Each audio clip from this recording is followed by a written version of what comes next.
Donna dell'anno è arrivato alla quinta edizione,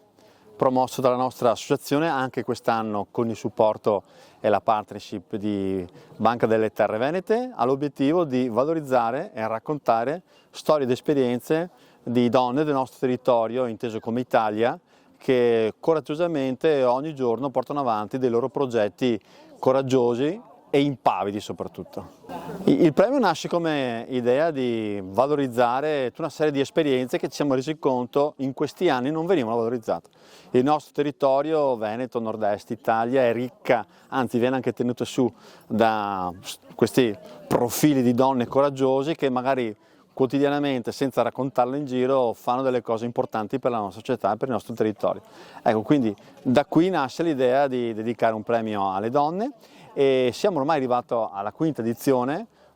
centinaia di storie, di incroci raccolti e progetti raccolti in questi anni, quindi quest'anno saremo ancora più curiosi di vedere quali sono i progetti che selezioneremo. Partecipare è facilissimo, basta andare su premiodonnedell'anno.it, c'è la possibilità di inviare una candidatura propria, ma anche la possibilità di candidare figure nominativi di persone che si conoscono, che per una serie di motivi magari si sa che non si candiderebbero mai.